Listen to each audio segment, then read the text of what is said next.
प्रेरणास्पद कथाएं YouTube channel पर मैं धनंजय जैन आप सभी का हार्दिक अभिवादन करता हूं। दोस्तों, एक बार काशी से एक ब्राह्मण पुत्र बहुत सारे ग्रंथों पंथों को पढ़कर अपने गांव वापस लौट रहा था। बैलगाड़ियों के अंदर बड़े बड़े शास्त्र रखे हुए थे। पांडुलिपि के अंदर लिखे हुए पुराण, उपनिषद, वेद। लोगों को लग रहा था कि सचमुच में इस ब्राह्मण पुत्र ने तो कमाल कर दिया। उसको भी लग रहा था कि मेरे जैसा उद्भट विद्वान इस संसार के अंदर कोई नहीं है। अहंकार आ गया था ज्ञान का। जैसे ही वो अपने गांव के अंदर पहुंचता है, गांव के बाहर एक किसान उसे मिलता है और कहता है कि धन्य है हम लोग जो हमारे इस गांव के बेटे ने सारे जगत के अंदर अपना नाम रोशन कर लिया, इतनी पढ़ाई की। पर बेटा, एक सवाल काफी वर्षों से मेरे दिलो दिमाग में था और मेरी ये इच्छा थी कि जब तुम पढ़ के आओगे तो मैं सबसे पहले मैं तुम्हें ही पूछूंगा और मेरे प्रश्न का उत्तर तुमसे मैं प्राप्त कर लूंगा। तो काका बताओ, क्या बात है, कौन सा सवाल है? कि बेटा, संसार में व्यक्ति दुखी क्यों होता है? यह ब्राह्मण पुत्र हंसा और कहा कि संसार में दुख के कई कारण हैं, एक कारण नहीं है। आज तुम्हारी खेती के अंदर कोई नुकसान हो गया, फसल आने के बजाय चिड़िया चुग गई तो तुम दुखी हो जाओगे। बारिश समय पर नहीं हुई तो तुम दुखी हो जाओगे। ऐसे कई कारण बताए, पर यह व्यक्ति संतुष्ट नहीं हुआ।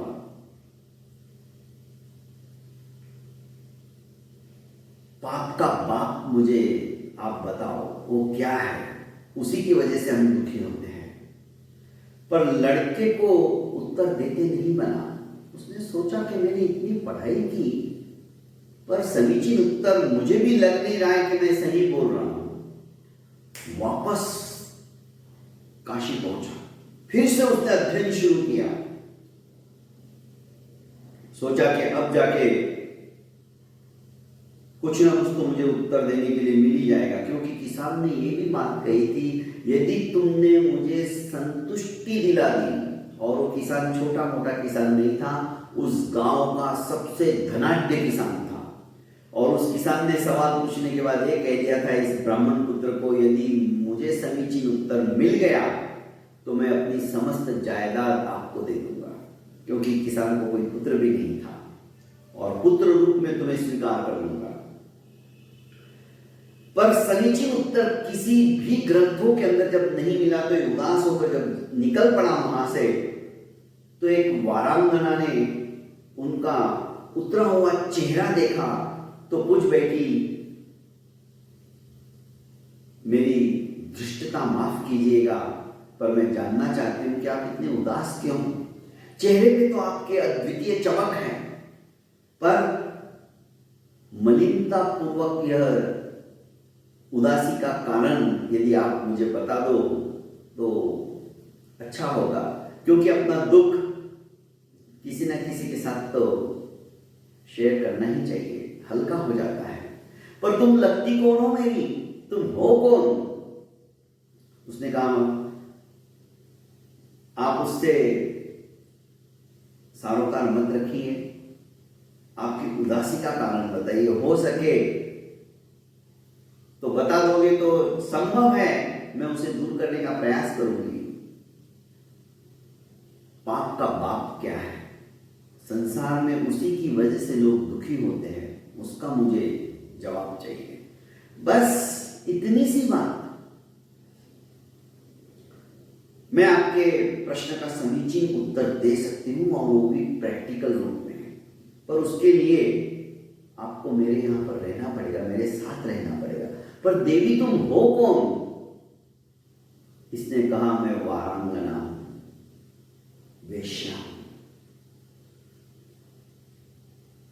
भ्रष्ट हो जाऊंगा, कितना पाप लगेगा मुझे, तुम्हारी हिम्मत कैसे हुई मुझसे इस तरह से बात करने की, तुम अपने आप को समझती क्या हो। शांत रही है वारांगना।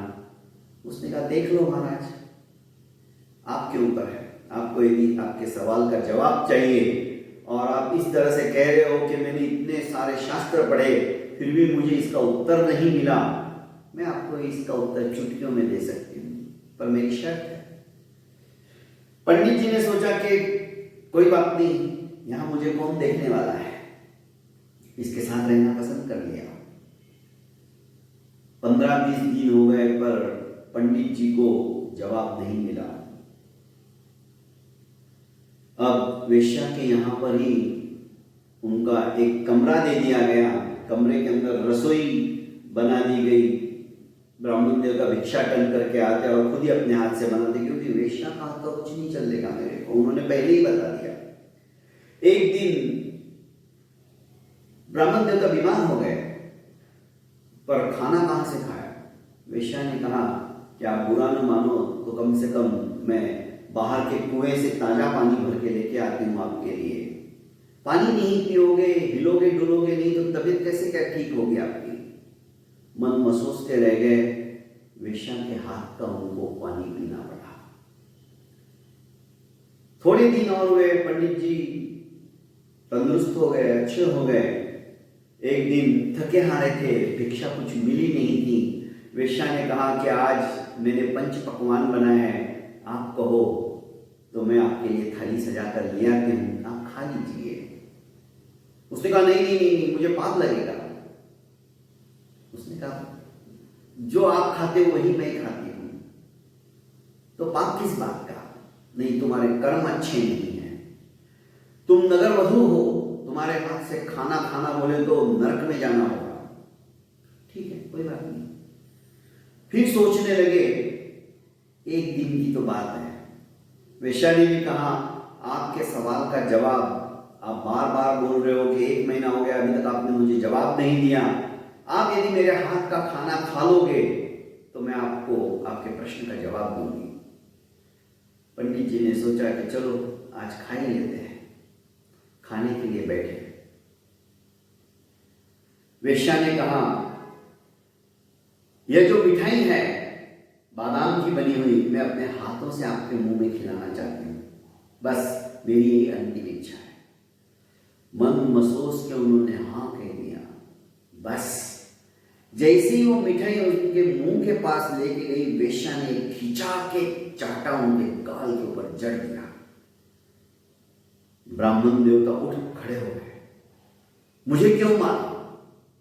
जिस दिन पहले आप मेरे यहां पर आए आपने मेरे हाथ का पानी भी पीना दोहर समझा था, पाप का कारण समझा था, आप मेरे साथ रहना भी पसंद नहीं करते थे, मेरे ही घर में आप रह रहे हो, मेरे हाथ का आपने पानी भी पी लिया।